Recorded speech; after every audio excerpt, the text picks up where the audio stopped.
वालेकुम। जैसे कि आप सब जानते हैं, मैं आस्क फ्रेटर्निटी इंटरनेशनल इंस्टीट्यूट की CEO अर्शिया कायनात हूँ।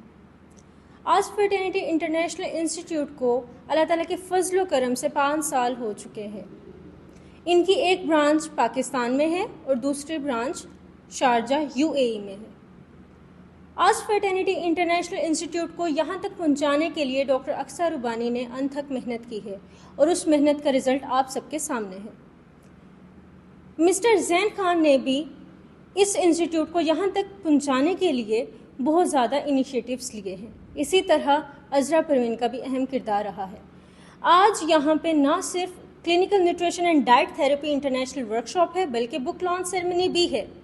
आस्क फ्रेटर्निटी इंटरनेशनल इंस्टीट्यूट ने एक नया इनिशिएटिव लिया है बुक वेल क्वालिफाइड ऑथर्स की बुक्स को लॉन्च करने का, जो कि इंटरनेशनली लॉन्च होंगी। इसमें आप सबके लिए भी अपॉर्चुनिटीज़ हैं। अगर आप में से कोई बुक ऑथर है, कंटेंट राइटर है, या आप में कोई भी टीचिंग स्किल्स हैं, इनमें से कोई भी टैलेंट मौजूद है, देन आप हमारी जो है ऑफिशियल व्हाट्सएप नंबर पर कांटेक्ट कर सकते हैं, जो स्क्रीन पर शो हो रहा है। अब मैं मिस्टर मंसूर अली को एज अ ट्रेनर इनवाइट करूंगी ताकि वो इस वर्कशॉप को आगे प्रोसीड करें। आप सबकी कंट्रीब्यूशन का बहुत बहुत शुक्रिया। Assalamu alaikum everyone, welcome to ASKF. Once again, let's start with today's workshop about clinical nutrition and diet therapy.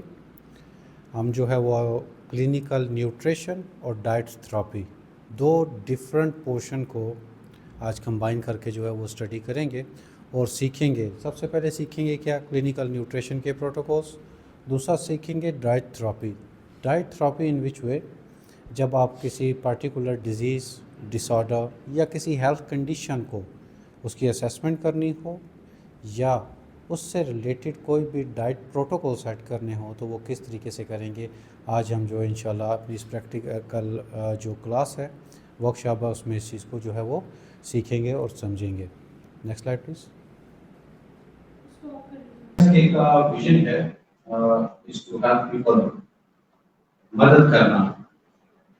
अब मदद किस तरीके से की जाएगी? अगर मैं ये क्वेश्चन आप लोगों से करता हूँ कि एक इंस्टीट्यूट, एक ऑर्गेनाइजेशन किसी दूसरे की हेल्प किस तरीके से करती है, तो आपका क्या ख्याल है कि हेल्प करने का मतलब यहाँ पर क्या होगा?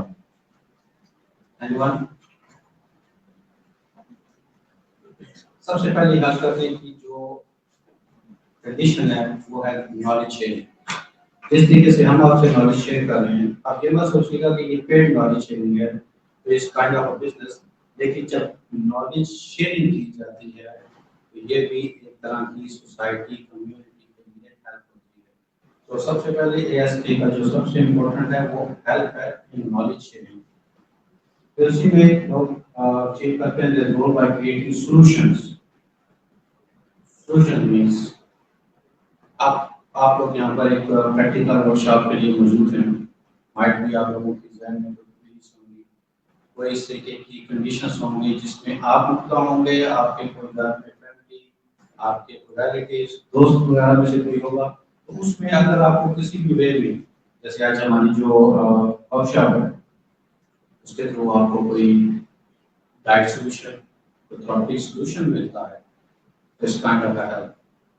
तो यही चीज़ जो है विजन है ASKF का। और practical techniques through our training and design life-changing products to ensure holistic transformation of people. अब ट्रांसफॉर्मेशन ऑफ पीपल में जहाँ पर आपकी नॉलेज की ट्रांसफॉर्मेशन है, वहाँ पर आपकी कैरेक्टर बिल्डिंग हुई है। वहीं पर आप लोगों को एडवांस नॉलेज को प्रोवाइड करना एक इजी वे में, वो सबसे बड़ा विजन है ASKF का। Flexibility, individual focus on student, motivation and inspire. कोशिश करते हैं जहाँ तक मुमकिन हो सके थ्रू दिस प्लेटफॉर्म हम आप लोगों को मोटिवेट करते हैं। कम्युनिटी, सोसाइटी में किसी चीज को इनिशियल लेवल पे स्टार्ट करने के लिए हमेशा किसी न किसी मोटिवेशन की जरूरत पड़ती है। हम लोगों ने भी जब स्टार्ट किया था तो हमें इसके लिए मोटिवेशन की जरूरत थी। अब ऑब्वियसली बहुत सारे हमारे साथी स्टूडेंट्स साथ में जो है मोटिवेट किया, तभी हम जो है इसके साथ पहुंच पाए हैं। इसी तरीके से हम कोशिश करते हैं कि जितना भी हो सके आप लोगों को प्रैक्टिकल नॉलेज के साथ मोटिवेशन की जरूरत प्रोवाइड करें। Motto of ASK are creating new leaders by innovation. New leaders आप ही हैं, जितने भी आप लोग यहाँ मौजूद हैं, ये सारे लीडर्स आप लोग ही हैं।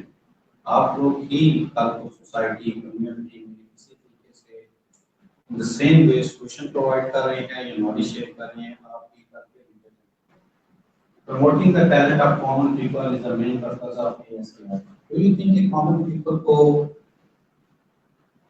like to promote करना, is it easy job? Common people कौन होता है? मैं common people में आता हूँ, सब common people में आते हैं, ठीक? नहीं? हम सब common people ही हैं। मेरे पास अभी मैं कहूँ कि MBBS मेरे पास कोई नॉलेज नहीं है, सर्जिकल इंस्ट्रूमेंट whatever जो भी मेरी आउट ऑफ द फील्ड है वो मेरे पास नॉलेज नहीं है, तो मैं उसके लिए वही हूँ जैसे मेरे लिए कोई आम लेक्चर ड्राइवर या कोई दूसरा इंसान है। कॉमन पीपल को मोटिवेट करके द राइट फील्ड लेकर आना it's not an easy job. हम इसमें ट्राई करते हैं, कोशिश करते हैं, बाकी अल्लाह ताला जो है वो बेहतर तरीके से रास्ता जो है दिखाने वाले हैं। सो our slogan is sometimes choosing a different path from others does not mean isolating yourself. It means to know that who are you. ये who are you अगर इस चीज को थोड़ा सा कैलकुलेट करें हम अपने अंदर से राइट टैलेंट को निकालना, आपकी जो राइट स्किल है उसको फाइंड आउट करना सबसे मुश्किल है। एक्चुअल में आपके अंदर क्या स्किल है, किस तरीके से आप इस वे में बेटर हो सकते हैं, इसको फाइंड आउट करना, इसके लिए आपको हमेशा, मेरे ख्याल में, मैं गलत भी हो सकता हूँ, हमेशा दूसरों की हेल्प रिक्वायर होती है और इसमें सबसे ज़्यादा हेल्प आपके टीचर्स करते हैं। टेलीक्लिनिक ASK आपका जो टेलीक्लिनिक फैसिलिटी है जिसके अंदर हम teleclinic is traditionally platform that leads to recognized healthcare by connecting patients with healthcare professionals abroad worldwide. With our mission is to provide accessible and convenient virtual consultation follow-up appointments. ये वो services हैं जो भी मैं आपसे share कर रहा हूँ, जो कि आपको टेलीक्लिनिक के ASK टेलीक्लिनिक की तरफ से मुहैया की जाती हैं। इससे आप इस्तेफादा ले सकते हैं और आप दूसरों को भी रिकमेंड कर सकते हैं। Our mission is to provide accessible and convenient virtual consultation, follow-up appointment, and medical advice with a diverse team of surgeons, doctors, clinical pharmacists, physiotherapists, dietitians, nurses, and psychologists who strive to deliver comprehensive and personalized care to our patients. Our goal is to make healthcare accessible to all. Accessible to all. इस वक्त जिस दौर से हम लोग जा रहे हैं, जो हेल्थ केयर की फैसिलिटीज हैं वो काफ़ी हद तक डिवाइड हो चुकी है। राइट फैसिलिटी हासिल करने के लिए आपको काफ़ी करनी पड़ती है। इवन अगर आपके पास पैसे मौजूद हैं तब भी एक किसी डिसऑर्डर, किसी डिजीज को क्योर करने के लिए भी आपको उतनी मदद करनी पड़ती है ताकि आपको राइट उसकी जो कंडीशन है उसके बारे में पता चल सके। कोशिश है कि इस टेलीक्लिनिक के थ्रू जो है वो इस तरह की सर्विसेज आप लोगों को प्रोवाइड करें कि हम लोग जो है बेहतर हेल्थ जो सर्विसेज आप लोगों को दे सकें। सो जॉइन अस, ये इट्स अ मैसेज ये आप लोगों के लिए है कि आप ज्वाइन कर सकते हैं as transformation journey toward accessible and global health care. अगर आप किसी भी मेडिकल के शोबे से वाबस्ता हैं तो आप जो ASK एकेडमी है इसको ज्वाइन कर सकते हैं। Slogan of ASK Global Teleclinic, your health our priority, which emphasizes our commitment to prioritizing the health and well-being of our patients, ensuring they receive the highest quality care and support. Join us on our journey to better health.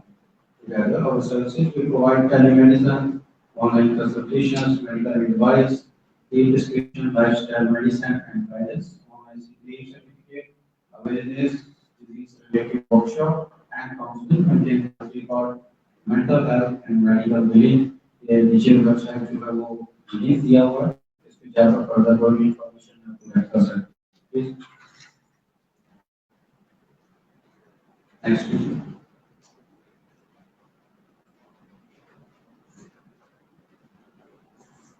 Our mission is to change life through successful career, new jobs, safe environment, especially for females, decrease unemployment rate, take action and inspire. Please. Again, आपको चालू करा देते हैं एक बार ASC के जो executive team है, doctor अक्सर वानी, एंटरप्रेन्योर, फाउंडर और vice president, mister Zain Khan vice president है, फाइनेंस पार्टनर है, मिस्टर शिवा CEO है। प्लीज नेक्स्ट कीजिए। जैसे कि आप सबको मालूम है कि ASKF जो है वो रजिस्टर्ड इदारा है, तमाम जो रेगुलेटरी बॉडीज हैं जैसे कि SEC है, PR है, CPD ग्रुप है, तो ये तमाम जो हमारा ASK है वो तमाम रेगुलेटरी इदारों से रजिस्टर्ड है। हमारी सेकंड ब्रांच जो है वो इस वक्त शारजाह में जो है वो वर्क कर रही है। Business centre Sharjah United Arab Emirates में जो है वो इस वक्त सेकंड ब्रांच जो है वो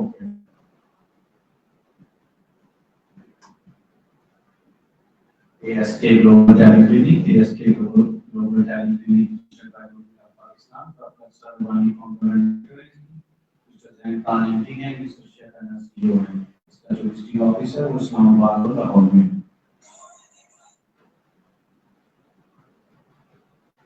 हमारे जो कोलैबोरेटिव पार्टनर हैं जिसमें चाइना से गोस्ट ऑर्गेनाइजेशन है,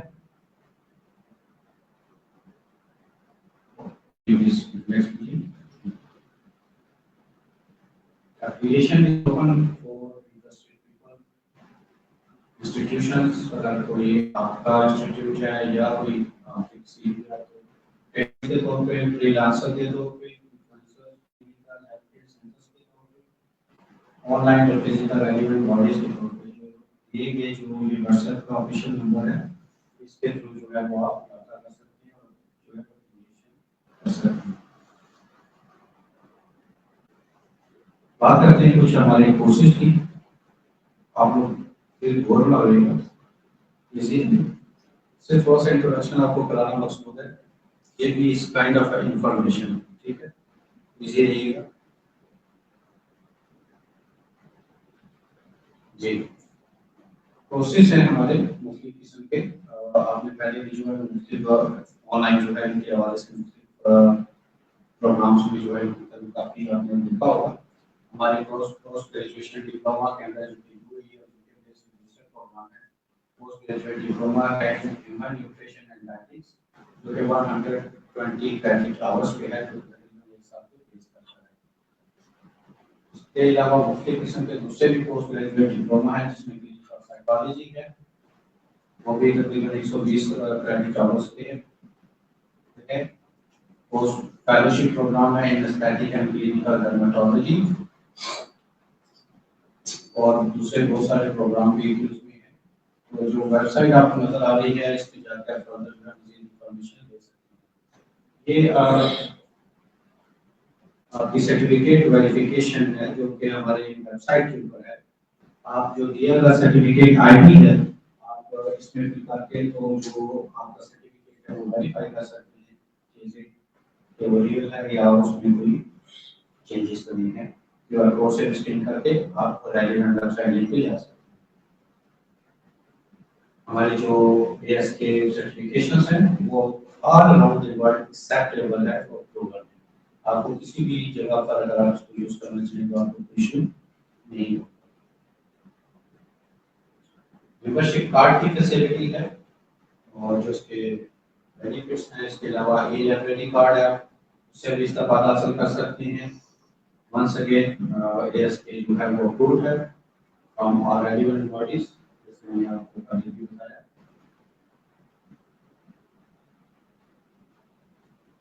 जी, thank you very much।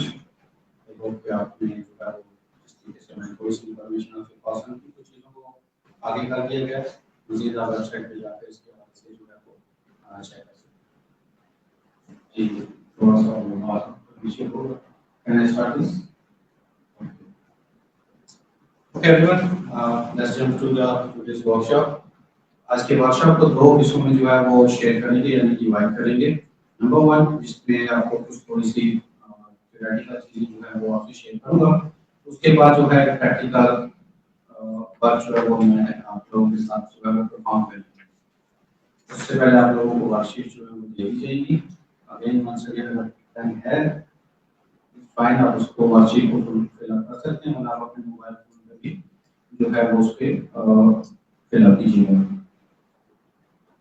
मेरे साथ आप लोगों ने इस चीज को जो है वो हम इसको पढ़ेंगे, ठीक है। अगर मैं सिर्फ मैं बोलूंगा आप लोग खामोश रहेंगे तो ये समझने के हमने ये वक्त ज़ाया करने के मुताबिक है। इस चीज को मिलकर पढ़ेंगे, मिलकर सीखेंगे, ताकि आप ज़्यादा से ज़्यादा नॉलेज को जो है वो हासिल कर सकें।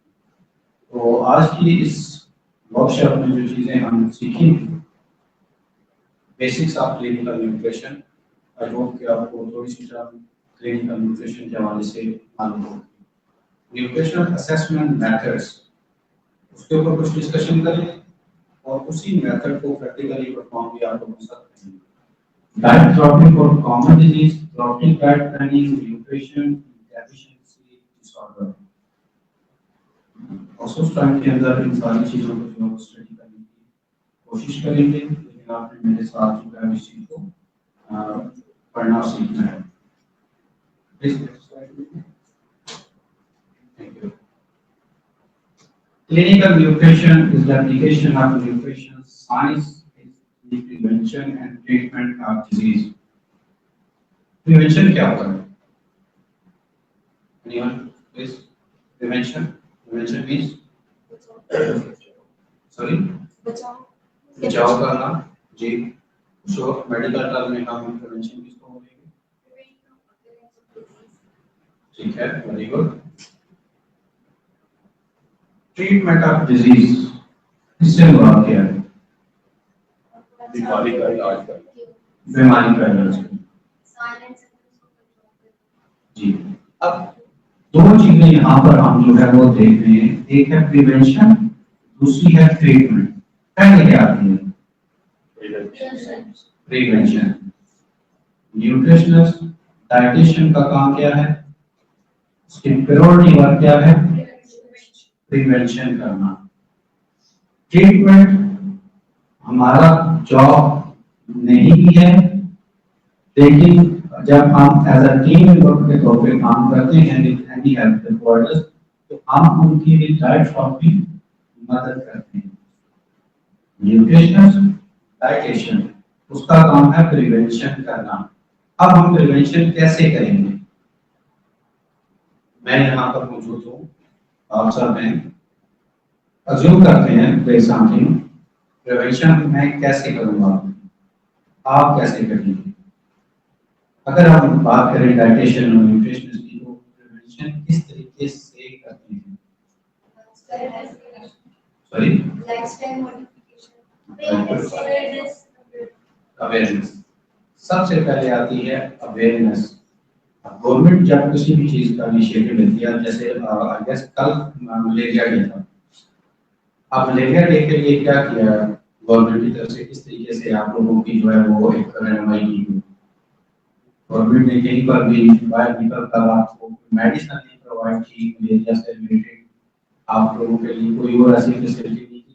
क्या किया? अवेयरनेस, प्रिवेंशन, जो प्रिवेंटिव मेजर्स होते हैं सबसे पहले उसको इम्प्लीमेंट किया जाता है सोसाइटी पे, कम्युनिटी पे, ताकि आने वाली किसी भी कंडीशन से वक्त से पहले बचा जा सके।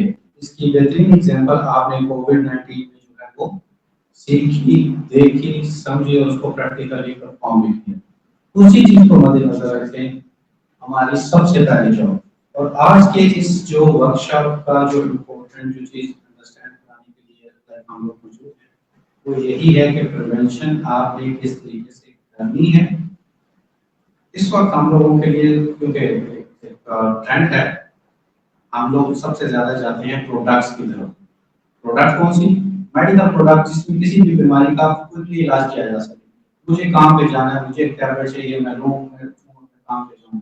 अगर मैं ये सोचूंगा कि मैंने डाइट चेंज करनी है, डाइट मॉडिफिकेशन, कुछ सोच कर ही थोड़ा सा मैं सुध पड़ जाऊंगा। मुझे कैसी टैबलेट चाहिए, मैं लूं, खड़ा हूं, और अपने काम पे चले जाएं। लेकिन इसी बिजी रूटीन के अंदर जो चीज़ हम नेग्लेक्ट करते हैं वो यही है कि हमारी हेल्थ और प्रिवेंटिव मेजर्स के जो प्रोटोकॉल्स हैं उसको हम स्किप करते हैं। हम बात कर रहे थे डेफिनेशन की।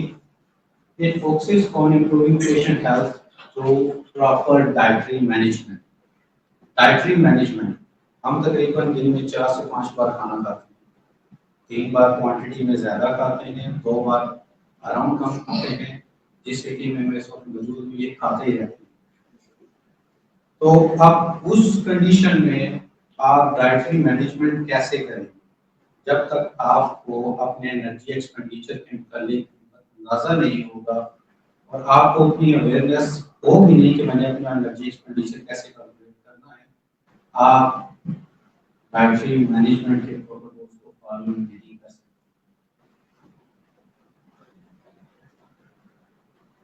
क्लिनिकल न्यूट्रिशन इंक्लूड, मैं कुछ टर्म्स के ऊपर ज़्यादातर आपसे बात करूँगा ताकि आप लोगों को बेहतर तरीके से समझ आ सके। डिजीज मैनेजमेंट थ्रू डाइट, या वर्ड यूज हुआ है डिजीज मैनेजमेंट का, क्योर का लफ्ज इस्तेमाल नहीं हुआ क्योंकि हम इलाज नहीं कर रहे। डिजीज मैनेजमेंट थ्रू डाइट, एक पर्सन है हाई कोलेस्ट्रॉल का, डाइट से हम उसका कोलेस्ट्रॉल कैसे कम करेंगे? Sorry, So low fat diet, diet, diet. Okay, unsaturated fats, fats जो है वो यूज कर रहे हैं as compared to some saturated fats। ठीक है। एक ऑयल वाली चीजें से रेशियो है, फिर जो साथ में जैसे ब्रोकली है उसका बहुत बड़ा रोल है ब्लड कोलेस्ट्रॉल लेवल को कंट्रोल करने में। ठीक है, यूज कर सकते हैं। ठीक है, वेरी गुड। अब ये जितनी चीजें आप लोगों ने भी बोली ये किस चीज में आएंगी? मैनेजमेंट। अभी एक टाइम यूज करने से, 2 टाइम यूज करने से, लाइक जो आपने डाइट चेंज करेंगे सडनली क्या कोलेस्ट्रॉल कम हो जाएगा? सबसे पहले क्या करेंगे? पहला प्रोटोकॉल प्रिवेंशन, वो चीजें का इस्तेमाल जिससे कोलेस्ट्रॉल बढ़ रहा है, मैं वर्ड को थोड़ा सा चेंज करूंगा, डिसऑर्डर का वर्ड यूज करूंगा, तो बेटा जो भी है जिस चीज से ये हो रहा है उस चीज को कंट्रोल करने की कोशिश करेंगे सबसे पहले, ताकि वो चीज हो नहीं। उसके बाद हमारी जो है डाइट मॉडिफिकेशन इस तरह से करेंगे कि उस कंडीशन को कम से कम करने की कोशिश करें और जो ओवरऑल वेलबीइंग है उसको मेंटेन करने की कोशिश करें। Nutrition assessment, software, diet planning, patient counselling, hospital nutrition care. Nutritionist की जिस तरह मैंने पहले जिक्र किया, सबसे इम्पोर्टेंट रिस्पॉन्सिबिलिटी पेशेंट काउंसलिंग करना। पेशेंट काउंसलिंग क्या होती है? पेशेंट को इस चीज से लेके आना है कि हाँ कि डाइट आप ठीक हो सकते हैं, क्योंकि कुछ लोग इस चीज को बिलीव नहीं रखते, कहते हैं ये लॉन्ग टर्म है कि हम डाइट कैसे मेंटेन करेंगे, कैसे नहीं करेंगे, हम नहीं कर सकते, हम जॉब पे होते हैं, हमारे लिए मुश्किल होता है। जी, इसको अवेयर करना, कांसेप्ट करना का मतलब होता है अवेयर करना, इसको एजुकेट करना, गाइडेंस क्या जरूरी है, क्या नहीं, जी, गाइडेंस प्रोवाइड करना उनको मेंटी और सबसे पहले माइंड प्रिपेयर करना कि उसने करना ही करना, जो कि आजकल हमारा नहीं है। ठीक, ठीक, बिल्कुल ऐसा ही है। पेशेंट काउंसलिंग, न्यूट्रिशनिस्ट डाइटेशन में आप अकेले पेशेंट की काउंसलिंग नहीं करते।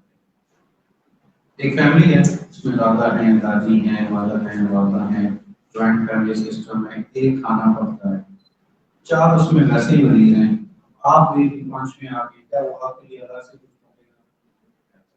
अब यहाँ पर 2 चीजें आती हैं। एक आती है इंडिविजुअल पर्सनलाइज्ड कोचिंग होती है जिसमें आप काउंसलिंग प्रोवाइड करते हैं उस इंडिविजुअल पर्सन को, और दूसरा फिर उसके साथ कोऑर्डिनेटर्स जो फैमिली मेंबर्स होते हैं।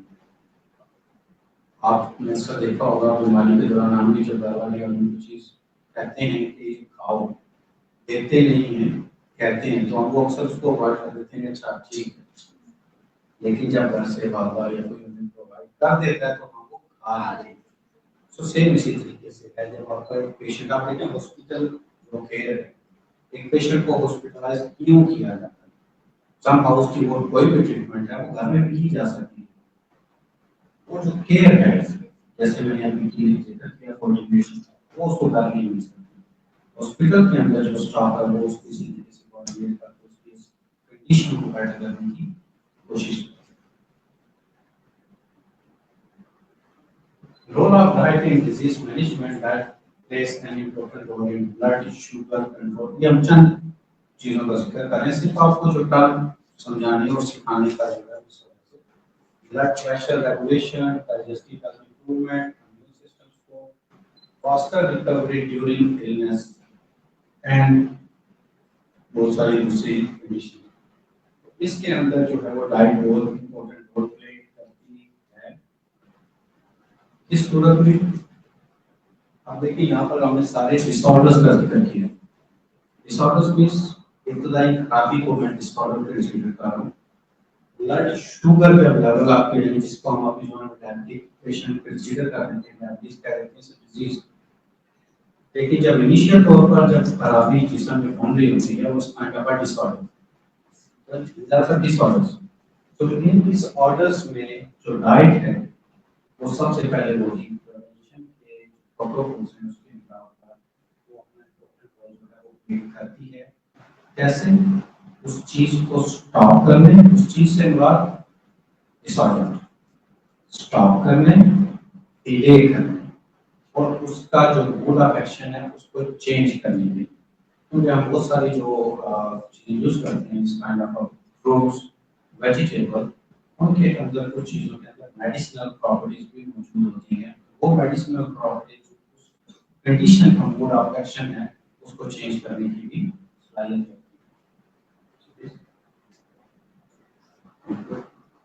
आप इसको पूछिए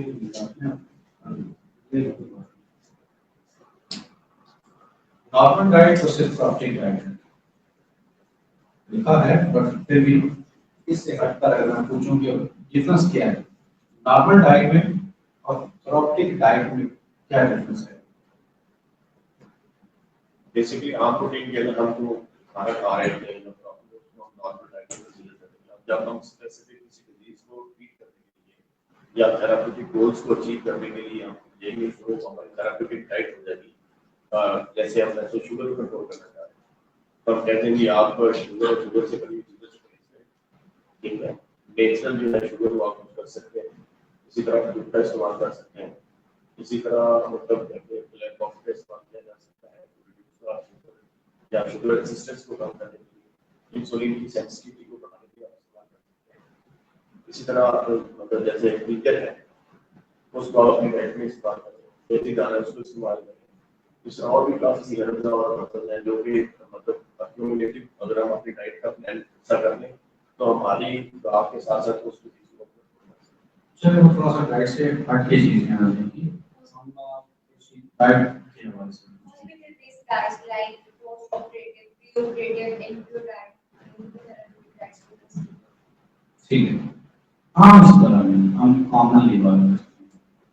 आप इसको इस तरीके से समझिए रिस्ट्रिक्टिव डाइट नॉर्मल है। अभी सुबह कल नान खाया, दोपहर में आपने वेजिटेबल्स खा ली, रात में भी अगर कुछ वेजिटेबल्स की रोटी और एक चीज़ आप लेते हैं नॉर्मल, उसमें हम एक सबसे पहले क्या करते हैं कैलोरी सिलेक्शन। मैंने पर डे जिसको अवेयरनेस है क्या करेगा, मैंने पर डे कितने किलो कैलोरीज खानी है और वो उसी को कंटिन्यू करते हैं। सिंपल के तौर पे 2000 कैलोरीज पर डे का जो हम इस्तेमाल करते हैं। अब थेराप्यूटिक डाइट में सबसे पहले क्या होता है रिस्ट्रिक्ट क्या करेंगे कैलोरीज को, इंग्रेडिएंट्स को, पोर्शन कंट्रोल को। इन तमाम चीजों को करने के बाद हमारी क्या कंसीडर होगी थेराप्यूटिक डाइट। जो हमारे मुख्तलिफ फूड ग्रुप्स हैं कौन कौन से हैं? सॉरी फूड ग्रुप्स कार्बोहाइड्रेट्स ये न्यूट्रिएंट है meats, nuts, vegetables. जी। आपका फ्रूट ग्रुप है, आपका वेजिटेबल ग्रुप है, डेयरी प्रोडक्ट हैं, मीट सोर्स है, ये आपके फूड ग्रुप्स हैं, वो फूड न्यूट्रेंट हैं। तो अभी इन्हीं की ये हम इनको क्या कहेंगे अपनी आम में इंग्रेडिएंट्स, जो भी खाना पकाते हैं इन्हीं इंग्रेडिएंट्स के लिए आप पकाते हैं, तो इन्हीं की चेनिंग तब्दीली ड्राफ्टिंग आपने सब देखा होगा घर में समटाइम पेट खराब हो जाता है, बुखार हो जाता है, वॉमिट कुछ भी गर्मी वाले फौरन आप लोगों के लिए अलग से रेस्ट्रिक्टेड डाइट बना देते हैं। हमारे घर में इस तरीके से चलता है। अब वो बाकी लोग तो नहीं खाते हैं, मजबूरन सबको खानी पड़ती है, तो वो क्या चीज़ कराएगी ड्रॉप्टिक फैट। मैंने इसको कॉमन लिया आपके साथ शेयर किया।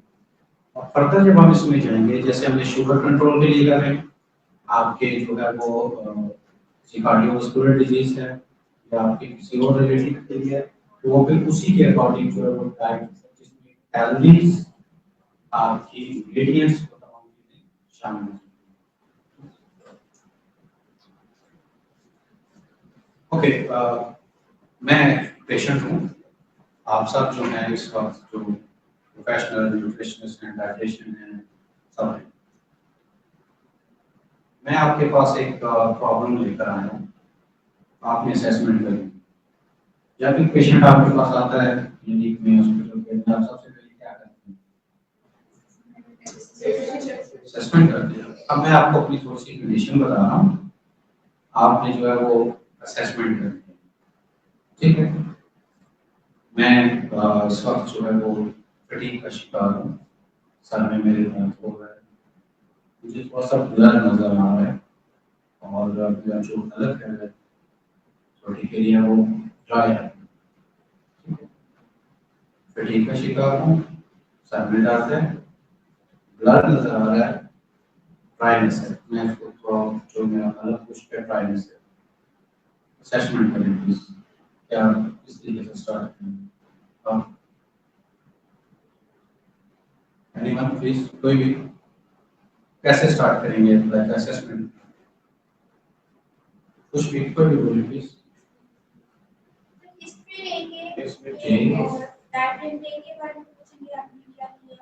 जी जी, वेरी गुड, ऐसे ही है, मेथड फॉलो करेंगे, के बारे में पूछेंगे, फिजिकल एग्जामिनेशन लैब टेस्ट पूछेंगे कि आपको टेस्ट वगैरह। एक दो चीजों का नाम ले लें, लाइक फिजिकल एग्जामिनेशन आप कैसे करेंगे? हम अपने हैंड्स चेक करेंगे फॉर एचपी के लिए, लाइक आयरन के लिए आईज चेक करेंगे, तो और उसके अलावा हम सब पूछेंगे कि आपने किसी का टेस्ट करवाया और अपना लास्ट टाइम कब करवाया था, और उसके बाद हम अपना डाइटरी रिकॉल लेंगे। और अगर कोई डाइटरी रिकॉल के बाद इसके दो चार क्वेश्चन पूछे मेरे से। सबसे पहले ये पूछिए कि आप अपने मतलब नाश्ते में क्या करते हैं, दोपहर खाना कैसे खाते हैं, और शाम को खाना आपकी क्या डाइट है। अगर आप ये समझते हैं कि अच्छा कोई के नॉर्मल रूटीन में खाना खा रहे हैं और उसको बैलेंस न्यूट्रिशन नहीं मिले, जैसे अगर हम बात करें ब्लड रखिए, तो इसमें जब तक विटामिन डी तो इसका मतलब है कि आप वो डाइट नहीं ले रहे, स्ट्रेस की वजह से आपको मसला आ रहा है। इसी तरह जो मतलब हेडेक है, इसमें विटामिन डी का बहुत बड़ा रोल है, ठीक है? बाद से पेशेंट्स आ जाते हैं जो लगे छोटी छोटी दर्द रहती है, तो जब आप उनको विटामिन डी कैप्सूल देते हैं तो medical at least once a week, तो 2-3 हफ्तों के बाद ऑटोमेटिकली ठीक हो जाता है। ऐसा मतलब ये है कि उसकी डाइट में जो चीजें विटामिन डी की है वो नहीं, तो इस चीज ट्रेनिंग का ट्रेनिंग का मतलब है डेफिशिएंसीज को थ्रू क्वेश्चनिंग। हमारे पास कोई खास गैजेट्स इंस्ट्रूमेंट क्लिनिक में मौजूद नहीं होते। मैं बात कर रहा हूँ एज ए न्यूट्रिशनल डाइटिशियन, अपने क्लिनिक फैसिलिटी की बात कर रहा हूँ, तो हमारी मोस्टली इस तरीके से होती है क्वेश्चनिंग, सवाल जवाब पूछ कर, उसके बाद हम अल्फज करते हैं या अज्यूम करते हैं कि प्रॉब्लम क्या हो सकती है, फिर उसको फर्दर असेसमेंट के लिए प्रोटोकॉल्स के ऊपर डालते हैं। So nutritional assessment is the process of evaluating the nutritional status of an individual. Individual कौन? जी, तो उसकी हेल्प करेंगे nutritional deficiencies, malnutrition, disease related nutrition काम करने की कोशिश करेंगे। मैल न्यूट्रिशन आई होप कि आप लोगों को मालूम होगा, डेफिशिएंसी भी मालूम होगा, जिस पे बात करने की जरूरत है या नहीं। मैल न्यूट्रिशन की कितनी इकसाम होती है? सॉरी, कौन कौन सी? ठीक है, very good. Please diet history taking, जैसे अभी जिक्र हुआ डाइट हिस्ट्री किस तरीके से लिया जाएगा क्वेश्चन, जैसे मैंने आपके सामने अपनी कंडीशन रखी तो उन्होंने कुछ क्वेश्चन सामने रखे, इसी तरीके से डाइट हिस्ट्री टेकिंग जो है, अब हिस्ट्री से मुराद क्या है? टीपू सुल्तान कब आया था, क्या था, पास्ट टीपू सुल्तान पास्ट असर करने से कंसर्न तो ये है कि उससे पूछे कि आपकी डेली रूटीन क्या है, पेशेंट की जो डेली रूटीन उसको पूछे। जी, हिस्ट्री मींस जैसे लास्ट 24 घंटे, पहले 24 घंटे क्या कहा था, इफ नेसेसरी 1 वीक, 15 दिन, 30 दिन, जितना उसको याद है। तो हम हिस्ट्री टेकिंग, हिस्ट्री लेंगे। Daily meal pattern, pattern means food preferences, फिर प्रॉब्लम सॉल्व करेगा, पोर्शन साइज,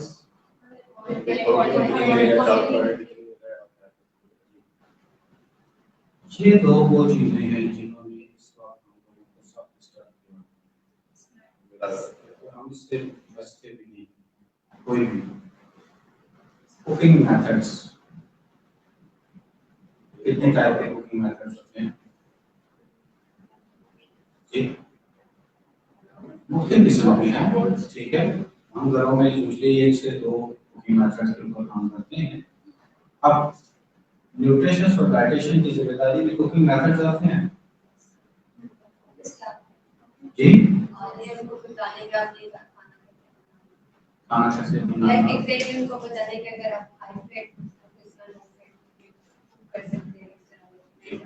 कुकिंग मेथड भी हमारी रिस्पांसिबिलिटीज के अंदर आते हैं एज अ गाइडेंस कि आप किस तरीके से कौन सा वाला खाना विच वे बनाकर इस्तेमाल कर सकते हैं या करवा सकते हैं। बहुत आगे बढ़ते हैं। एंथ्रोपोमेट्रिक मेजरमेंट्स, एंथ्रोपोमेट्रिक मेजरमेंट्स क्या होते हैं? आइडिया?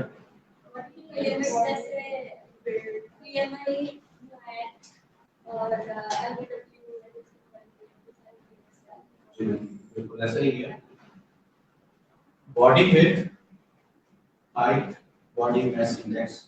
जब पेशेंट आपके क्लिनिक में किसी भी फैसिलिटी में आएगा, क्या ये सारी चीजें आप उससे पूछ कर लिखेंगे? खुद मेजर करेंगे। कभी भी पेशेंट से आपने ये नहीं पूछना आपका वजन कितना है, आपकी हाइट कितनी है, लीगल कैलकुलेशन जो भी है बीएमआई की, ये सारी चीजें आपने खुद से करनी है। पेशेंट से पूछेंगे तो ये हो सकता है कि उसको मालूम ना हो, उसने 6 महीने पहले वजन किया हो, जो डाटा वो प्रोवाइड करेगा वो दुरुस्त नहीं हो सकता।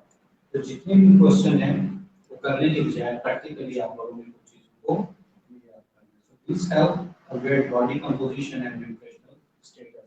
ये चंद चीजें लिखी हुई हैं यहाँ पर जो कॉमन, ये कॉमन मेजरमेंट्स हैं, ये बेसिक मेजरमेंट्स हैं। इन्हीं मेजरमेंट्स के बिहाफ पर हम फर्दर मेजरमेंट्स करेंगे। Body mass index,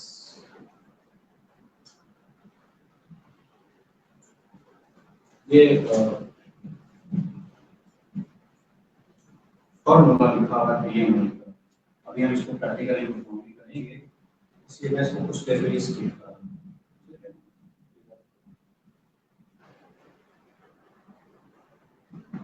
waste circumference,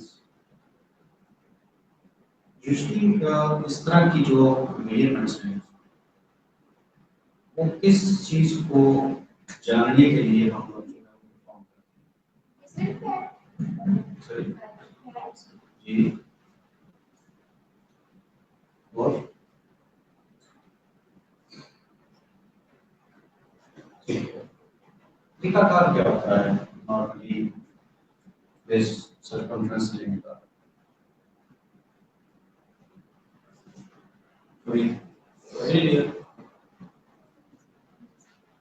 knowledge कभी हम इसको प्रैक्टिकली जो चीजों को देखते हैं। Biochemical indications as a nutritional dieticians, जब बायोकेमिकल की बात आती है, हम बायोकेमिकल को किन दो बिहाफ पर कंसीडर भी करते हैं और उनको इनपुट करते हैं। सबसे पहली चीज, जब हम किसी की असेसमेंट करते हैं, किसी डिसऑर्डर या किसी भी मेडिकल कंडीशन को जानने के लिए टेस्ट, हम इस्लाम में टेस्ट करना कहते हैं, बायोकेमिकल जो है वो टेस्ट करते हैं। डाइटेशियन न्यूट्रिशनिस्ट को विदाउट मेडिकल टीम यानी डॉक्टर्स के टेस्ट प्रिस्क्राइब करने की इजाजत नहीं है। दूसरी होती है जब हम इंडिकेटर सेट करते हैं, मिसाल के तौर पर ब्लड प्रेशर इस लेवल से ऊपर जाएगा तो हम इसको कहते हैं हाई, शुगर इस लेवल से ऊपर जाएगी तो हम कहेंगे हाई शुगर लेवल है। कोलेस्ट्रॉल लेवल इंडिकेटर्स के तौर पे हम सेट करते हैं कि जब ये कंडीशन, ये लेवल, ये मेजरमेंट रहेगी और जब ये इससे ऊपर या नीचे होगी, इसमें दिस इंडिविजुअल जो भी इंडिविजुअल है, पेशेंट है, वो बीमार या उसको कोई डिसऑर्डर है। तो बायोकेमिकल टेस्ट को हम इन दो वेज के अंदर जो है वो इनपुट करते हैं। आप इसमें कॉमन लेबोरेटरी टेस्ट है, haemoglobin, HB test, blood glucose, lipid profile, vitamin D, serum protein, वो कॉमन न्यूट्रिशनल स्टेटस जानने के लिए टेस्ट जो के करवाई जाती है। Clinical sign of nutrient deficiency, अब यहाँ पे स्पेसिफाई कर दिया गया है कि आपने न्यूट्रिएंट डेफिशिएंसी को जानने के लिए जो साइन और सिम्टम्स होंगे, आपके पास जब भी कोई पेशेंट क्लिनिक में आएगा वो किसी ना किसी डेफिशिएंसी को लेकर ही आएगा। अब हमारे न्यूट्रिएंट हैं carbohydrate, protein, fat, vitamin, mineral, पानी। अब जो भी कंडीशन होगी, व्हाटएवर द कंडीशन इज, उसमें किसी ना किसी चीज की डेफिशिएंसी लाजमी पाई जाएगी, चाहे वो मैक्रोन्यूट्रिएंट में से हो, माइक्रोन्यूट्रिएंट में से हो या पानी की हो, डेफिशिएंसी जरूर पाई जाएगी। अब उस डेफिशिएंसी को जानने के लिए जहाँ पर हम जो मुख्तलिफ किस्म के क्लिनिकल साइन सिम्टम्स चेक करते हैं, पीछे हमने बायोकेमिकल टेस्ट करवाए, एंथ्रोपोमेट्रिक मेजरमेंट्स करते हैं, तो क्लिनिकल सिनेरियो में जैसे अभी हम क्लिनिकल न्यूट्रिशन पे बात कर रहे हैं, तो क्लिनिकल सिनेरियो के अंदर ये सबसे important iron deficiency, fatigue and pale skin. अभी मैंने फटीग की बात की थी, तो उसमें हमें जैसे भी कहा था कि लेस के थ्रू, स्किन कलर के थ्रू चेक करेंगे।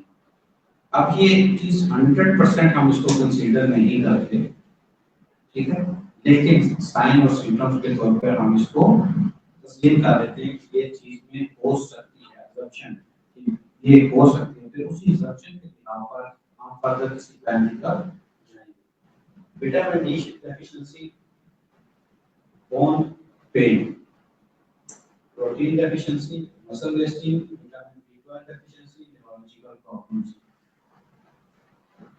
अब न्यूरोलॉजिकल प्रॉब्लम्स और वर्ड लिखा हुआ है, इसके अंदर तो साइन सिम्टम्स मेंशन किया गया। तो बी विटामिन डेफिशिएंसी में अगर किसी न्यूरोलॉजिकल सिम्टम्स की बात करें तो क्या होगा? जी बिल्कुल, और साइन सिम्टम को, कंडीशन को, इस तरह की बॉडी का रद्दे में ये कंट्रोल का खिंचाव हो सकता है।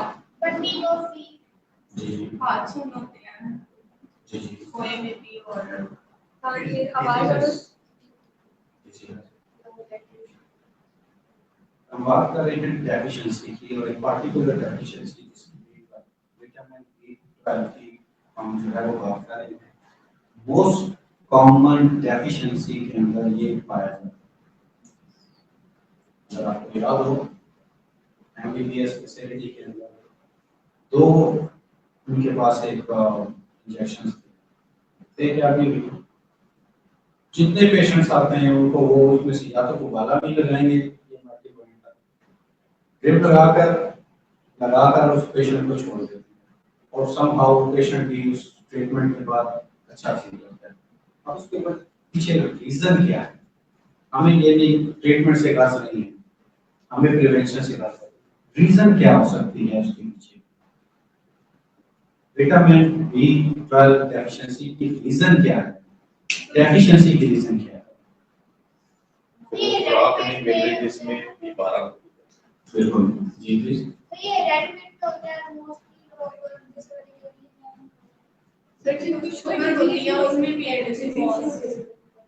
डिसऑर्डर होता है जी, जैसे उन्होंने कहा ना, सबसे इम्पोर्टेंट वो खुराक आप नहीं ले रहे, वो फूड नहीं ले रहे जिसके अंदर ये विटामिन मौजूद है।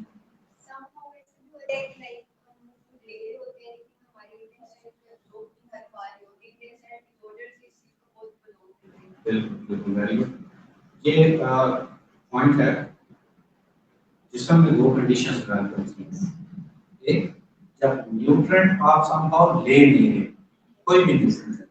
दूसरी कंडीशन हो सकती है जब किसी भी बॉडी की कंडीशन में जो आपका सिस्टम है वो प्रॉपर वर्क नहीं करता, तो वो न्यूट्रिएंट आपके मील से अब्सॉर्ब नहीं होगा,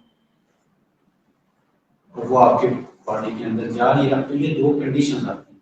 तो अभी हमने बात की डेफिशिएंसी की कि हम वो फूड नहीं ले रहे जिसके अंदर B12 हमें मिलेगा, और दूसरी कंडीशन ये हो सकती है कि फूड ले रहे हैं, कोई इस तरह की डाइजेस्टिव इशू है जिसकी वजह से ये जो है वो अब्सॉर्ब नहीं होगा। स्क्रीनिंग टूल्स, स्क्रीनिंग टूल से क्या बात है? वेन मशीन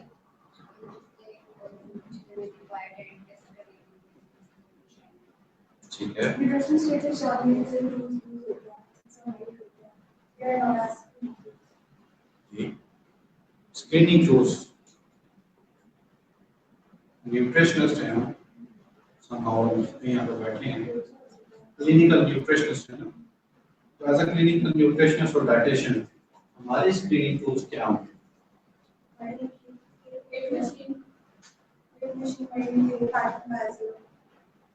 जी, हमारे जो हमारा सेटअप है क्लिनिक का एज अ न्यूट्रिशनिस्ट, उसके स्क्रीनिंग टूल्स क्या होंगे?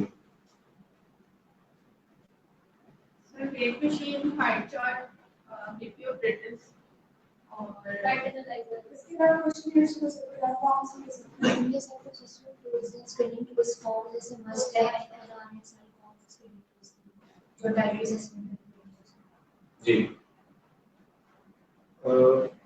बिल्कुल ठीक कह रहे हैं आप लोग। अभी थोड़ी सी फैसिलिटीज में डिवीजन आ गया है।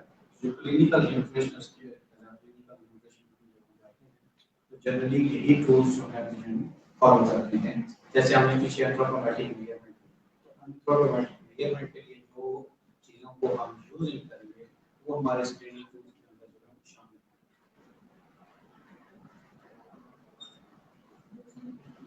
है। डायथ्रोपी इन कॉमन डिजीज, ये बीमारी का जिक्र है यहाँ पे, कौन सी है? सॉरी, इसके न्यूट्रिशनल गोल्स क्या होंगे?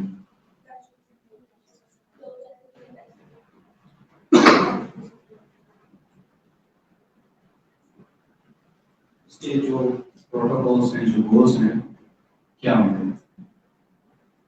जो मेन दो चीजें हैं वो हमने नहीं जरूरत करनी। सबसे पहले क्या चीज थी? प्रिवेंशन। अब यहाँ पर एक चीज लिखी हुई है, कंट्रोल, मेंटेन, प्रिवेंट। अब कॉमनली जब आप सोसाइटी के अंदर किसी को भी क्रोनिक डिजीज होती है, जैसे कि डायबिटीज है, अब उसमें वो क्या करते हैं?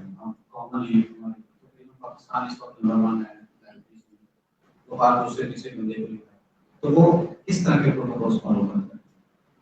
आम सोसाइटी, आम कॉमन छोड़ देते हैं चीनी नहीं खानी मीठा छोड़ देते हैं,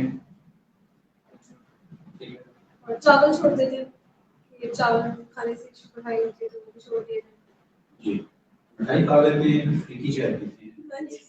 ये एक असल में क्या चीज़ है, अवेयरनेस की कमी की वजह से जो हमारी मेडिकल हेल्थ की इंडस्ट्री है वो तभी इतनी ग्रो कर रही है क्योंकि वो प्रोडक्ट सेल करते हैं। खौफ बीमारी से उसका इलाज नहीं है, कैसा प्रोडक्ट को सेल किया। तो जब आप इन प्रोटोकॉल्स को इग्नोर करेंगे, कंट्रोल प्रिवेंट कोई भी डिजीज है, इवन कैंसर है, आप उसका इलाज नहीं कर सकते। जितनी भी बीमारियां हैं वो इलाज केवल उनका इलाज इसलिए नहीं है क्योंकि हम करना नहीं चाहते, हम प्रोटोकॉल्स फॉलो नहीं करते, नंबर वन।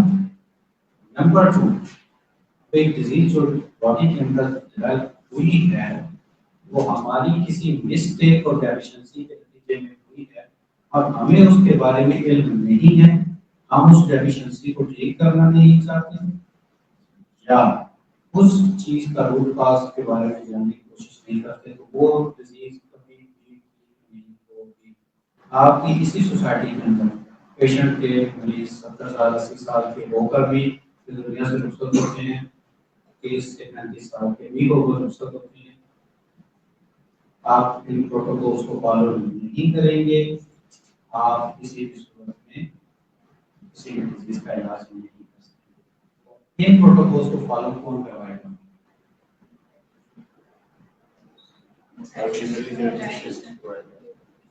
ये हमारी जिम्मेदारी के अंदर आता है, न्यूट्रिशनिस्ट और डाइटिशियन की जिम्मेदारी के अंदर आता है आपके ये प्रोटोकॉल्स को फॉलो करना।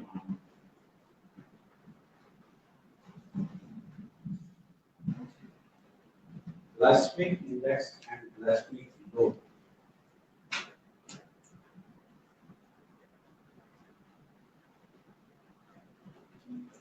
Yes, how quickly food raises blood glucose. ये कंडीशन क्या है? Food raise blood glucose. ये कंडीशन क्या है? Anyone? हम मेजर कर रहे हैं क्या चीज कि फूड जो है कैसे कर रहे हैं, क्या चीज? Blood glucose level. अब ये क्या कंडीशन है? उस टाइप ऑफ जो हम कंज्यूम कर रहे हैं लाइक अगर हम डायरेक्ट कोई कार्बोहाइड्रेट्स को कंज्यूम करें तो उससे आप इंक्रीज करेगा, अगर हम मल्टीप्लाई करें तो उतना ज्यादा नहीं उसमें डायरेक्ट देखें ना, हम एक चीज इनपुट कर रहे हैं उसका बॉडी का रद्द-ए-अमल है। फूड खाया, व्हाटएवर, आपने बिरयानी खाई, कुछ भी खाया, ठीक है, फूड किया और वो क्या कर रहा है? रेस कर रहा है ब्लड ग्लूकोज को। वही रिपोर्ट करेगा।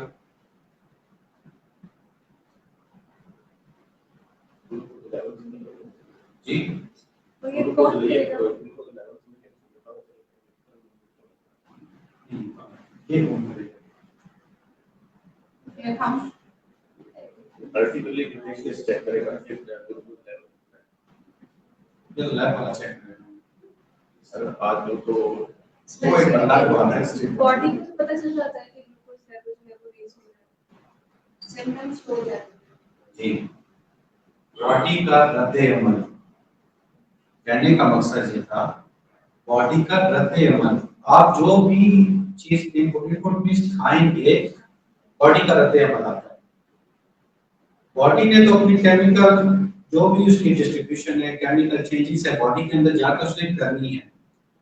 अब यहाँ पर वो एक ऐसी कंडीशन को डेवलप कर रहा है जिसके अंदर ब्लड ग्लूकोज लेवल इंक्रीज हो रहा है। एक दिन में होगा, 1 घंटा 2 घंटे नहीं। आप एक ही तरह का फूड जब कंटिन्यूसली इस्तेमाल करेंगे, जिसके अंदर ये कंडीशन बन रही है, तभी आपकी ये चीज आपकी कंडीशन में ये बढ़ेगा और आप फिर उसके मुकाबले में फिर आपको बॉडी का बड़ा रद्द-ए-अमल सामने आएगा। अब वो रद्द-ए-अमल कौन सा है? जब एक चीज का लेवल हाईली इंक्रीज हो जाता है और फिर फटीग, डिजीनेस, डेफिशिएंसी की सूरत में मुख्तलिफ कंडीशंस जो है वो डेवलप हो सकती लो GI food include whole grains, lentils, vegetables, nuts. Lentils क्या होता है? Meal planning for diabetic patients. कोई मील आप में से कोई किसी ने घर में किसी पेशेंट को किसी फैमिली मेंबर को इस्तेमाल का है वो शेयर कर सकते हैं और डायबिटिक पेशेंट के लिए जी प्लीज मैंने अपनी मेरी ग्रैंड मदर है उनके लिए ब्रेकफास्ट में मैंने ग्रैंड फ्लोर एग और वेजिटेबल्स को मिक्स करके एक जैसे इंडियन जिसको चीला कहते हैं और मैं उसको जो रैप्स की वो बना के उनको ब्रेकफास्ट में लेकर जाएगा हल्दी रोटी और सालन जो बना होता था वो खाएं उसके बजाय मैं उनको खाएं के लिए बहुत ज़्यादा खा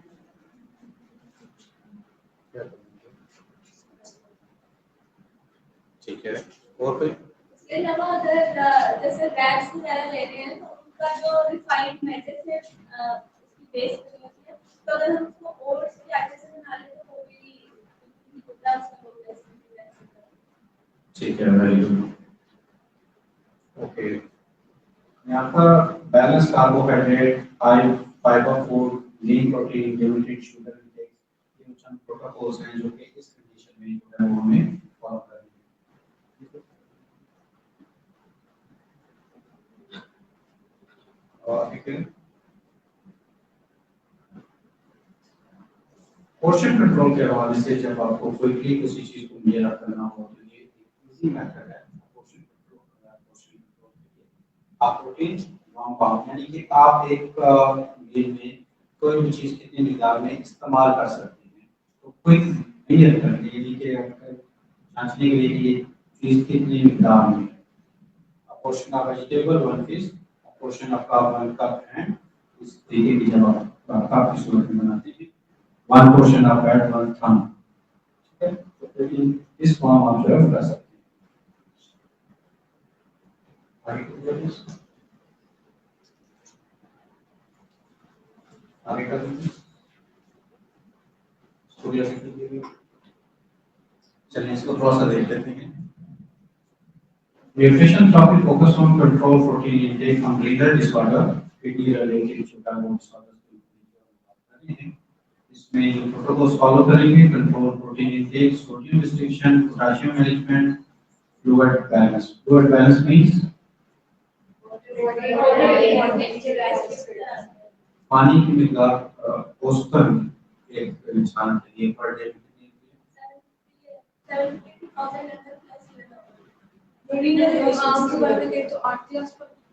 जी और अगर स्वेट रेट के हिसाब से करने को स्वेट रेट नहीं dietary recommendation for liver disorder मैं थोड़ा सा क्विकली यहाँ पे कुछ स्लाइड्स को जो करूँगा ठीक है आप लोगों ने साथ ही रहना dietary recommendation for liver disorder high energy diet और दे प्रोटोकॉल्स हैं ठीक है मैं थोड़ा सा क्विकली बता रहा हूँ बट ये प्रोटोकॉल्स हैं उनको डिस्कस कर रहे हैं high energy diet moderate protein intake adequate vitamin and minerals fat restrictions if required gastrointestinal disorder common conditions हो सकती है gastric GERD IBS ये जो diet approach है soft food small frequent meals avoid spicy and fried foods जो कि हमने नहीं करनी trophic diet type of trophic diets अब ये जिसका हमने शुरू में बात की थी restricted diets के हवाले से अब ये थ्रोटिक डाइट्स हैं कुछ क्लिनिकल सिनेरियोस में इस्तेमाल होती है कुछ जो है वो हॉस्पिटल फैसिलिटीज कुछ सारी कंडीशंस होती हैं बॉडी की जैसे सर्जिकल तो उस पीरियड के दौरान जो है इस तरीके की डाइट्स को इस्तेमाल करेंगे जैसे liquid diet soft diet high protein diet low fat diet लो सॉल्ट डाइट है और डायबिटिक डाइट है जैसा हम प्रैक्टिकल सेशन की तरफ चलते हैं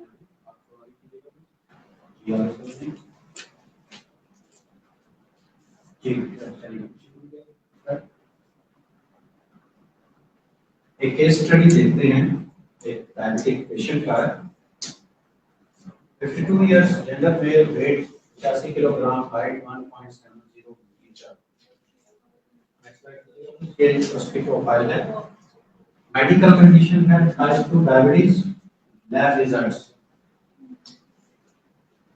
Fasting blood glucose, ये कितनी है हाई है, लो है, बहुत ज्यादा हाई है जी।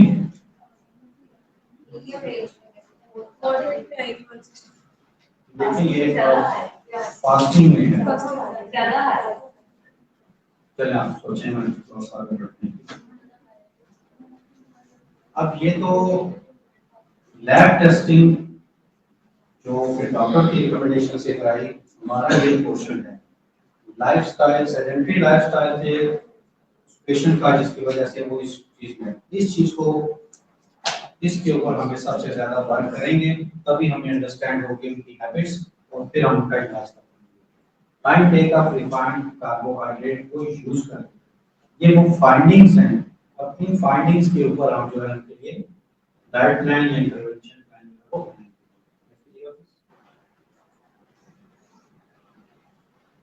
नेक्स्ट करते हैं।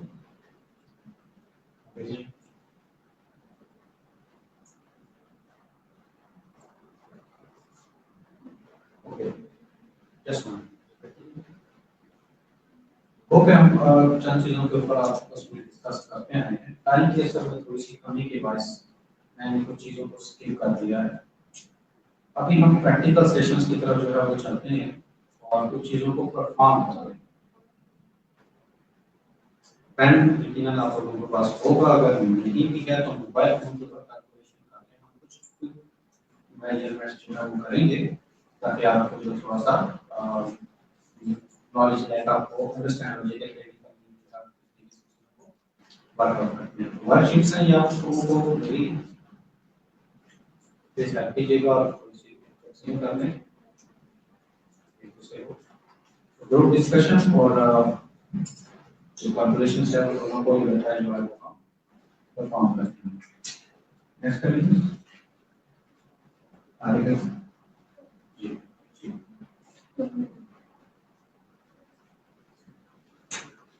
पीछे वाली साइड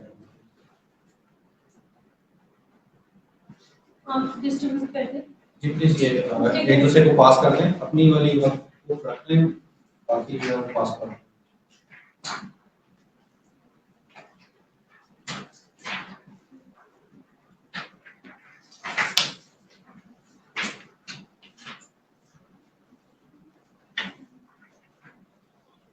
किसी को नहीं मिली, आपको नहीं मिली,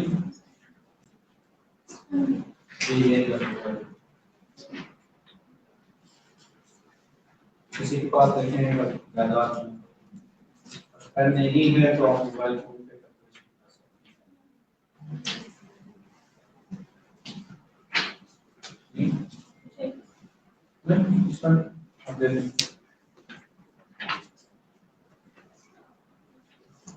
ओके। थोड़ा सा पहले देखिएगा, बाद में आप लोगों ने इसको स्टडी कर लेना, ठीक है। हम कुछ क्विक मेजरमेंट्स की तरफ चलते हैं।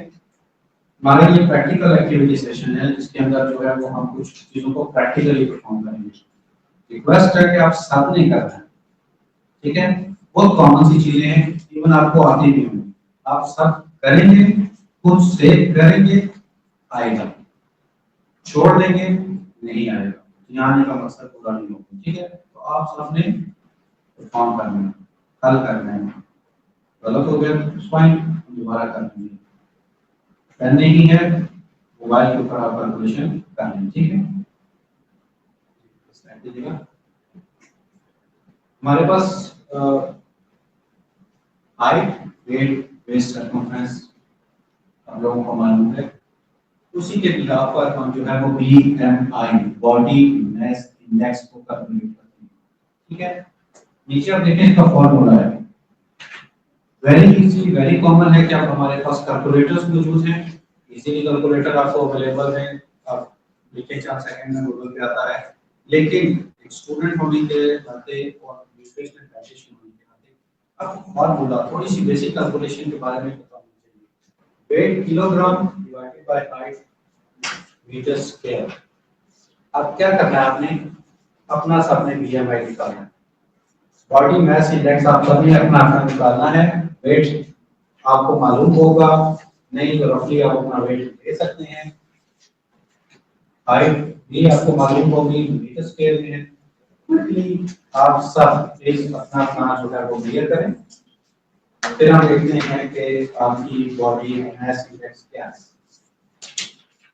दोबारा में कर सकते हैं आप ये फॉर्मूला है, आप अपना वजन आपकी हाइट, याद रखिएगा ये मीटर स्क्वायर है, basic math,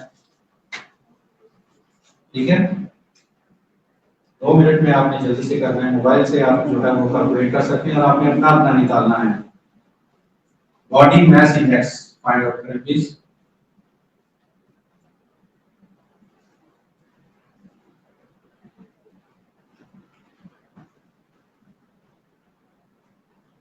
body mass index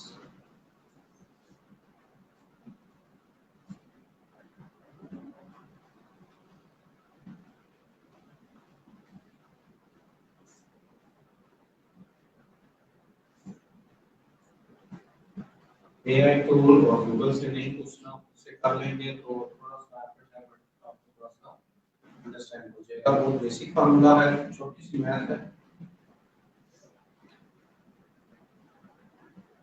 अपना अपना वजन और हाइट, फॉर्मूला है वेट किलोग्राम में डिवाइड करना है हाइट मीटर स्क्वायर में। ओके, क्या है 16.2। हमारे पास जो नीचे चार्ट है उसके अकॉर्डिंग चीज अंडरवेट। अब ये सबसे पहला इंडिकेशन है न्यूट्रिशनल स्टेटस जानने का कि आप अपनी हाइट और वेट के हिसाब से, इसमें एक चीज मिसिंग है, वो कुछ फार्मूला उसके अंदर है एज और कुछ के अंदर नहीं है। ये कॉमन फार्मूला है बीएमआई का, इसके अंदर एज शामिल नहीं है, लेकिन इस पार्टिकुलर फार्मूला के अकॉर्डिंग जैसे इन्होंने निकाला 16 पॉइंट समथिंग, उसके अकॉर्डिंग ये अंडरवेट है। तो ये न्यूट्रिशनल स्टेटस है, इब्तदाई न्यूट्रिशनल स्टेटस के अंडरवेट के नतीजे में अब फर्दर हम लीगल प्रोटोकॉल्स को फॉलो करेंगे। किसी और का result please 27 class 1 best 27 means okay. जो 27 है वो ओवर वेट की कैटेगरी में आता है। ये इसमें थोड़ी सी आई गेस कॉमन नहीं है, ये नॉर्मल वेट है, उसके बाद ओवर वेट है। तो ये जो 27 है ये ओवर वेट में आता है। ओबेसिटी लेवल 1 वो 30 प्लस है, ठीक है। आपका 20 आप नॉर्मल कैटेगरी के अंदर हैं। So simple calculation, just 2 minute की कैलकुलेशन से ये हमें क्या अंदाजा हो रहा है न्यूट्रिशनल स्टेटस, कि किसी भी इंडिविजुअल का इब्तदाई न्यूट्रिशनल स्टेटस क्या है। फिर उसी न्यूट्रिशनल स्टेटस के बिना पर फर्दर असेसमेंट रिक्वायर होगी तो करेंगे, नहीं तो उसी के ऊपर गाइडलाइन जो है करनी होगी, ठीक है। आगे चलते हैं प्लीज, इसको एक स्टॉप कर लें, घर जाकर दोबारा इसको एक बार परफॉर्म कीजिएगा। अपना सिबलिंग्स जो भी आपके मौजूद हैं, 4 लोगों को निकालेंगे तो आपको प्रैक्टिस हो जाएगी। टोटल एनर्जी एक्सपेंडिचर क्या चीज है?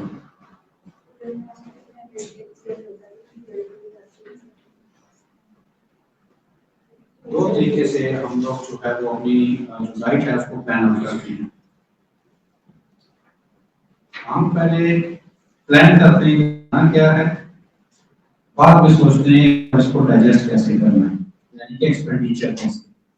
लेकिन सबसे जो इम्पोर्टेंट है वो अपना एक्सपेंडिचर फाइंड आउट करना है कि मेरा 24 आवर्स के अंदर एक्सपेंडिचर लेवल बनता कितना है। फिर उस एक्सपेंडिचर के बिना पर आपने अपनी कैलोरी सेट करनी है। मैं 2500 कैलोरीज खा रहा हूँ, मेरा एक्सपेंडिचर 1000 है, तो वो 500 किधर जाएगा? प्रैक्टिस और 24, तो वो फिर मुझे नुकसान पहुंचा है। तो हमें पहले एक्सपेंडिचर देखना है, बाद में हमें अपनी कैपेसिटी निकालनी है। तो TEE, total energy expenditure, is the total calories a person burn in a day, 24 hours. Basal metabolic rate, अपन ये थोड़ा सा फार्मूला डिस्कस कर रहे हैं। Basal metabolic rate, physical activity, thermic effect of food, इन तीन चीजों की मिलाकर हम एनर्जी एक्सपेंडिचर निकालेंगे। ये आपके सामने है फॉर्मूला इसका, एनर्जी एक्सपेंडिचर का। अगेन सेम चीज, इजी, अगर आप कैलकुलेटर यूज कर रहे हैं तो इन अ सेकंड्स आप इसकी कैलकुलेशन कर सकते हैं, लेकिन अगर आप फॉर्मूला अकॉर्डिंग करेंगे तो पीछे मैथ हो गया, आप इस चीज को। तो सबसे पहले हम फाइंड आउट करते हैं basal metabolic rate.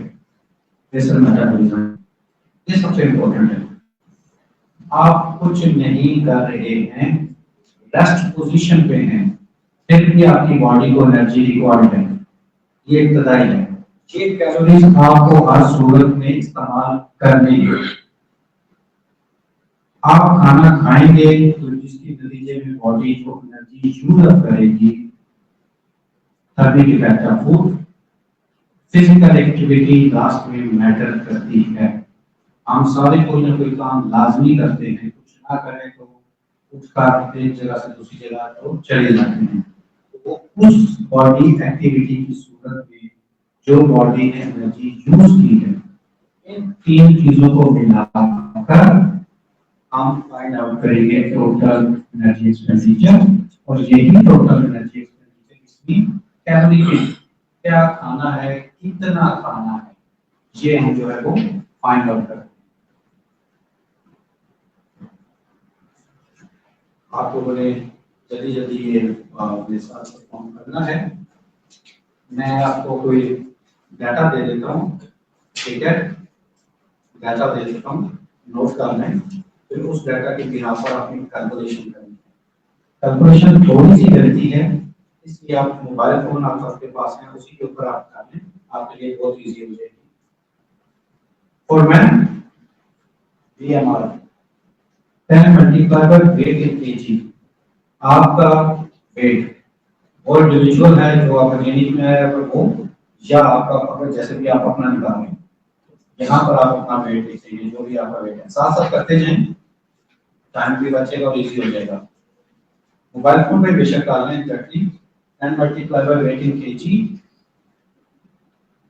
Plus 6.25 multiply by height in centimetre. Height in centimetre अगर आपको मालूम है नहीं तो गूगल से पूछिए, वो आपको सेकंड बता देगा कि आपकी हाइट सेंटीमीटर में कितनी है। वो फुट इंचेस को कन्वर्ट कर आपको करना पड़ेगा। नेक्स्ट पेज आता है आपकी age, -5 multiply by age plus 5। और उनका फार्मूला ये है फॉर वुमेन, जो नीचे दर्ज है, ये फॉर मैन है, ठीक है। ये बेसल मेटाबॉलिक रेट का फार्मूला है जो कि रेस्ट पोजीशन के ऊपर हमें कैलकुलेट करना है। ये रेस्ट पोजीशन पे हमें कितनी एनर्जी रिक्वायर्ड है ये उसके लिए है। तो आप जो भी कर रहे हैं मैन वुमेन व्हाटएवर, आप इसको कैलकुलेट कर लीजिए जल्दी से।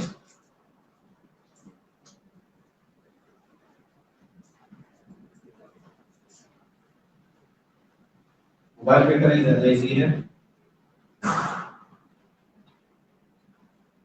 1267 सॉरी 1267 1267, ठीक है जी। 1860 18 1860 1360, ओके 1150। एवरेज तकरीबन ये 1300 से 1400 किलो कैलोरीज के अराउंड ही रहता है, क्योंकि अभी जो जिस एज और आपके वेट और हाइट के कंडीशन में आप कर रहे हैं, तो इसमें तकरीबन आपका जो बेसल मेटाबॉलिक रेट रहेगा वो 1200 to 1400 के बीच में ही रहेगा। नेक्स्ट अब ये चीज है आपकी एक्टिविटी लेवल जिसको आप इंप्रूव करेंगे इसके साथ ये सबसे इम्पोर्टेंट है। अब इसके अंदर आता है आपका लाइफस्टाइल। जिस भी लाइफस्टाइल के अकॉर्डिंग आपकी जो जॉब नेचर है और जो आपकी बॉडी की एक्टिविटी होती है इन 24 आवर्स वो इसके अंदर इनपुट होगी और उसी के हिसाब से फिर हम मल्टीप्लाई करेंगे तो हमारा टोटल अब इसमें करने के का कोड को 10% के अंदर शामिल करना है, वो स्टैंडर्डाइज है 10%। लेकिन जो एक्टिविटी है आपकी वो इस के हिसाब से आपने मल्टीप्लाई करेंगे तो आपका टोटल 24 आवर्स में जो टोटल एनर्जी एक्सपेंडिचर है वो कैलकुलेट हो जाएगा।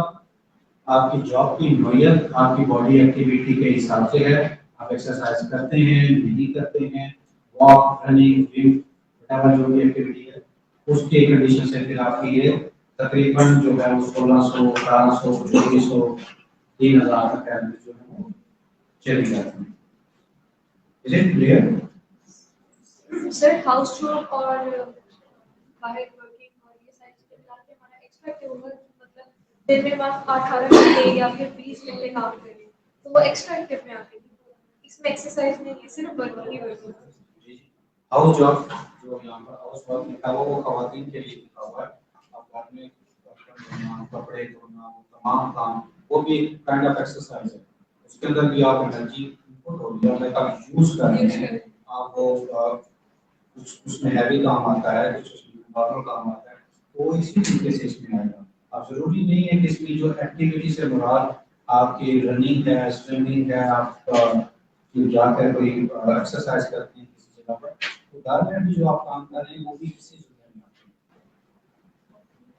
हैं। तो 10% की सूरत में जो है वो हम इसमें 10% ऐड कर देंगे तो इस तरीके से आपका तीन चीजें मिलाकर टोटल एनर्जी एक्सपेंडिचर जो है वो मुकम्मल हो जाएगा और ये तकरीबन अराउंड अगेन 1800 से 2500 किलोमीटर के बराबर बनेगा आप लोगों की एक्टिविटी के हिसाब से।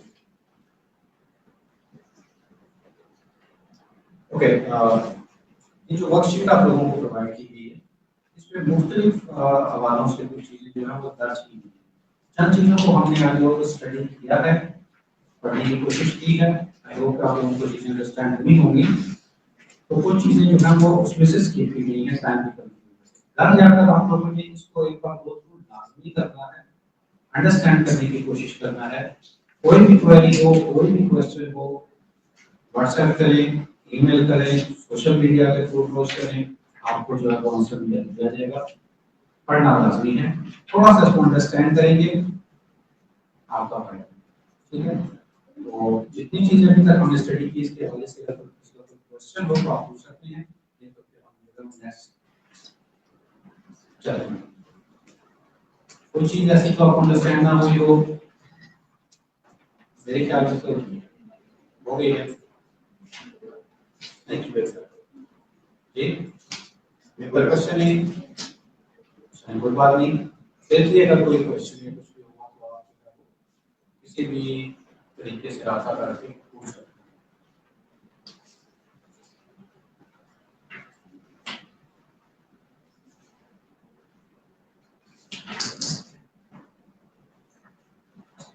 हमने आज दो प्रैक्टिकल जगहों पर काम किए हैं एक को आप लोगों ने कंप्लीट किया है एक को आप लोगों ने अपना छोड़ दिया है तो वो घर जाके लाजमी एक बार कर लीजिएगा अगर फिर भी समझ में आए तो आप पूछ सकते हैं।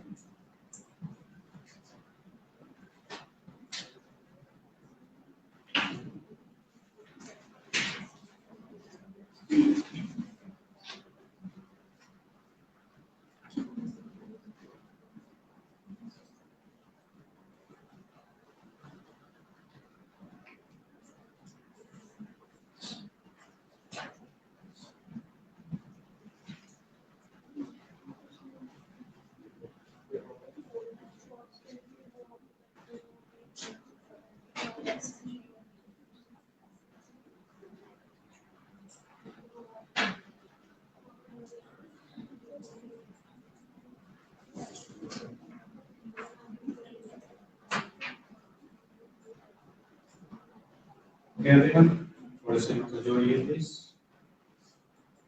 लेकिन दीजिए सब इजी है Yes.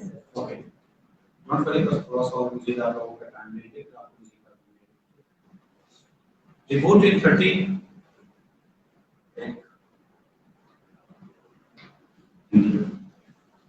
रिपोर्ट इन 30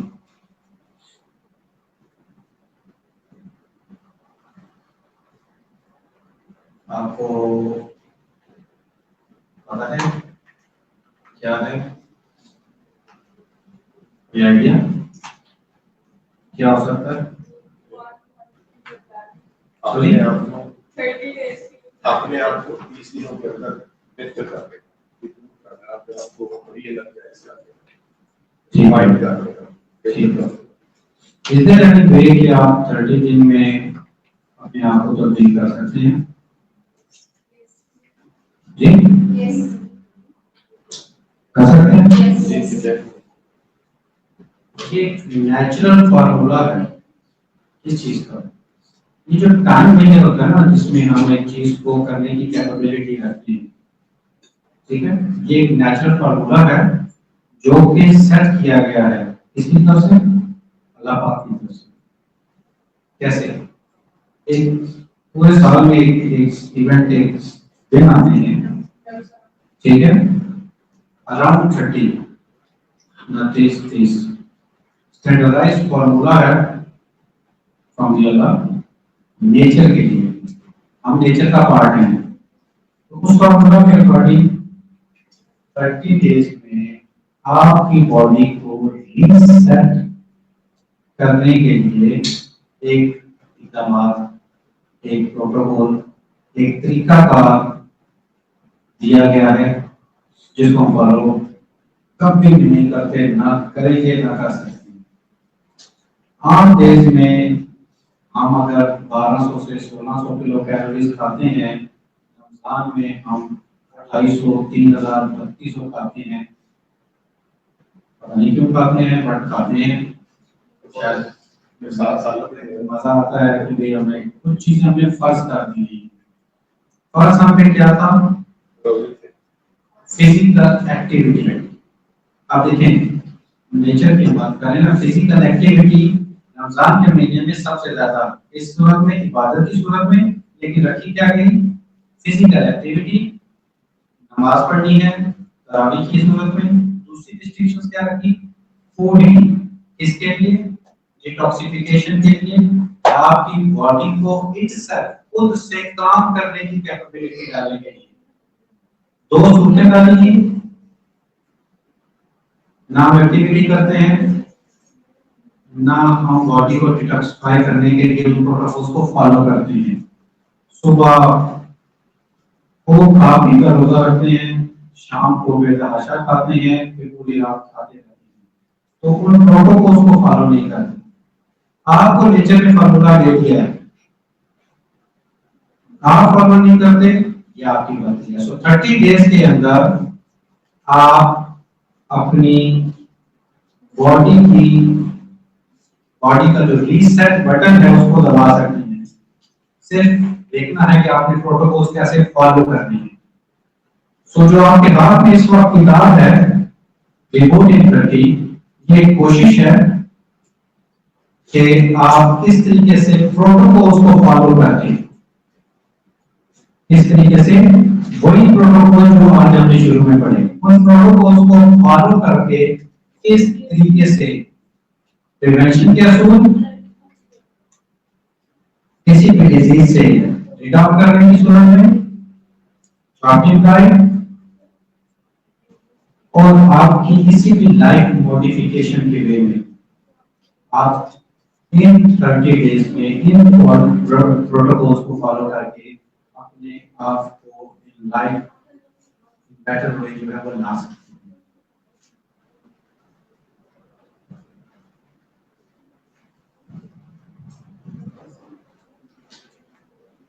रिपोर्ट इन 30 ये एक गाइड बुक है एक गाइड बुक है जो कि आपकी मदद करेगी एक चीज होती है जिसमें आपको ना जैसे मैंने शुरू में बात की थी मुझे एक पिल चाहिए क्योंकि मैं बीमार मुझे खानी है मुझे कहाँ पे जाना है ये समझिए ये वो पिल है, लेकिन इसके लिए थोड़ी सी आपको एफर्ट करनी पड़ेगी।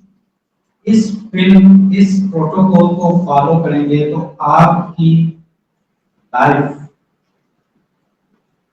अल्लाह ताला आपको जिंदगी दे, जितनी भी लाइफ है, ठीक है, वो एक बेहतर हेल्थी स्टेटस के ऊपर मेंटेन रहेगी। इसके अंदर कोई भी इस तरीके का कोई मेथड नहीं है कि सुबह उठ के आपने जो है वो ओट्स खा लेने हैं, दोपहर को उठ के आपने ये खा लेना है। नहीं, वो तमाम प्रोटोकॉल्स शामिल हैं जिनको आपको फॉलो करना है। याद रखें, एक मरीज जब आपके पास आता है वो ठीक हो जाता है, ठीक होने तक की जिम्मेदारी डॉक्टर लेता है कि ठीक है मैंने आपको जो मेडिसिन दी थी आपने खाई, ठीक होगी। न्यूट्रिशनल डाइटेशन आपकी उस हेल्थ को मेंटेन करने में भी रिस्पॉन्सिबल है, उसको मेंटेन करने में भी आपकी हेल्प करता है। सो दिस रिमूव इन 30 ये जस्ट एक क्योर के लिए नहीं है, ये जस्ट आपकी फॉर द 30 डेज के लिए नहीं है, ये गाइड आपकी पूरी लाइफ के लिए, जो कि इन प्रोटोकॉल को फॉलो करने से आपकी जो लाइफ के जितने भी एतबार हैं वो एक हेल्थी स्टेटस के साथ गुजरेंगे अगर आप इन चीजों को फॉलो करते हैं। जहां पर आपको इस बुक में मुख्तलिफ किस्म के डाइट रिलेटेड प्रोटोकॉल्स मिलेंगे, इजाफी तौर पे इसमें आपको कुछ हर्बल मेडिसिन हर्बल प्रोटोकॉल्स भी मिलेंगे जो कि कॉमन है, इसमें किसी इजाफी चीज को जो है वो शामिल नहीं किया है। इसी बुक के लास्ट में आप देखेंगे तो आपकी गाइडलाइंस के लिए अपेंडिक्स सेक्शन के अंदर इन पिक्चर फॉर्म आपको बताने के लिए, लाइक पहचान करने के लिए जो है कि चीजें मेंशन की गई हैं, उनका यूज भी, उनकी डोजेज भी आप यहाँ पर से देख सकते हैं। According to the disease disorder, अगर किसी चीज को समझना है कि ये चीज दिखने में कैसी है तो आप यहाँ से इसको देख सकते हैं।